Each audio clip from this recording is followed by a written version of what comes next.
Lord Mandelson, I want you to be honest about this. It took you 3 leaders, 3 goes, and more than 10 years to win a general election. When he took over, did you expect Keir Starmer to be here, poised on the edge of a victory, first time of asking? Well, I think that's an interesting question. The truth is that I think a lot of people underestimated Keir Starmer, partly because we were taken down to such a dreadful defeat by Corbyn in 2019, and nobody felt, or many people felt, we couldn't come back in one go.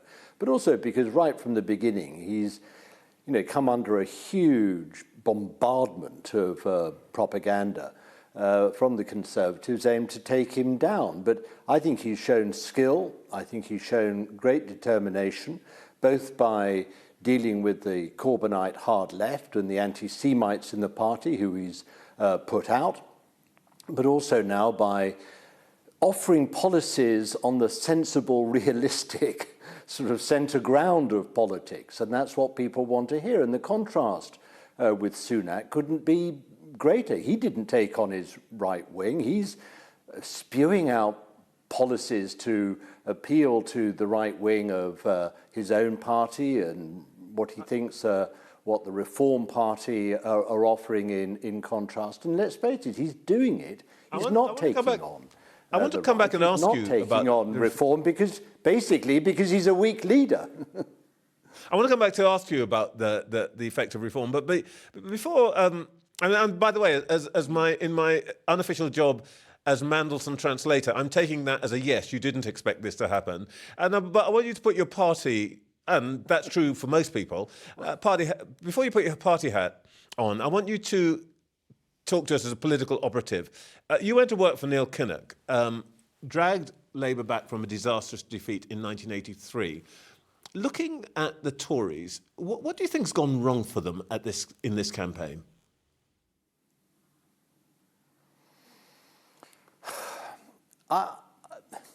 I think that there are 2 things that have gone wrong. First of all, Mr Sunak decided that he was not in a strong enough position in his own party to repudiate what went wrong, to repudiate the Johnson and Truss record, which I think he would needed to have done to have been given a break by the British people and got a hearing from them.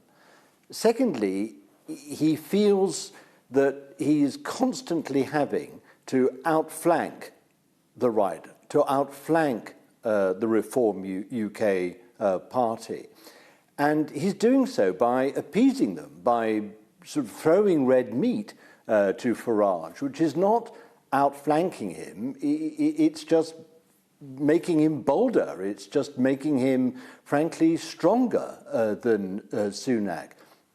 And therefore the tactics, the strategy has been got wrong, in my view, by Sunak right from the beginning. From the moment he became Prime Minister, he should have put a distance between himself and Johnson and Truss, and now he should be taking on Reform UK and Farage. But I think the reason he doesn't take on Farage is because he sees him as a stronger politician, and frankly, he's afraid to take him on.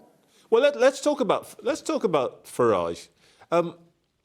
Would you contest the view taken by some, I think probably including me, that Nigel Farage arguably is the most consequential British politician of the last 20 years, partly for the reasons that you've just given, aside from Brexit, his impact on the rest of the political ecology? Yeah, I think he terrifies the Conservative Party. I mean, he terrified David Cameron into conceding a referendum on our membership of the European Union, and now he's doing the same to Sunak. He terrorizes them. Now, you've got to stand up to terrorists, in this world, and including in British domestic politics.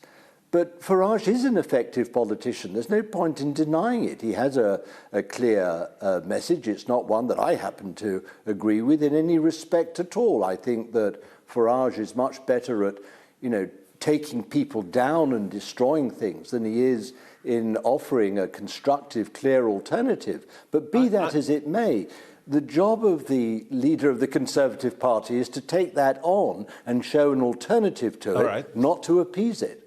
All right. I'm sure that next time Mr Farage is in here with me, which I think will be in a couple of weeks, he will deny that he's a terrorist, and we need to say that. Let's talk about Labour in power. Well, I'm not saying he's literally. I'm not saying he's literally a terrorist. I'm saying he's terrorising the Conservative Party. Okay. Let's talk about Labour itself. Labour keeps saying that Tories have wrecked the country. But they're talking about extra spending in £1 trillion public spending budget. They're bringing a basic, they've got a bin fire. They're saying there's a bin fire, and they're bringing a water pistol. Shouldn't they be a bit stronger, a bit bolder? Look, what we've got to recognise, Trevor, is that as a result of everything the country has been put through over the last decade and more, the economy is very severely weakened. Our public finances are shot through. This is nothing like the conditions in which we were fighting the election in 1997. I mean, it wasn't perfect in 1997, but what we had to do then was to put our foot down on the economic accelerator. What Keir Starmer and Rachel Reeves and their colleagues are having to do is to restart the entire economic motor. Now, you don't do that by frightening the markets, frightening investors, making ridiculous promises that will just take us back to where Liz Truss left us. Okay, but you can, you can placate the bond markets and so on, but you've also got to deliver on your promises. Neil Kinnock, your former boss, warned last week that Labour may be tying its own hands with Rachel Reeves' fiscal rules and commitment not to raise taxes, to stick to Tory spending plans. And I believe that I heard Ed Ball say something similar. Do you agree? Yeah. No, I don't agree with them. I understand why they're saying that. They're concerned that we won't be able to do enough immediately to satisfy, the expectations and demands of the public. But I would just say this. First of all, I think the public are in a realistic, sober state of mind. I think they're very realistic about the situation that we're inheriting. And secondly, it's not a question of placating bond markets.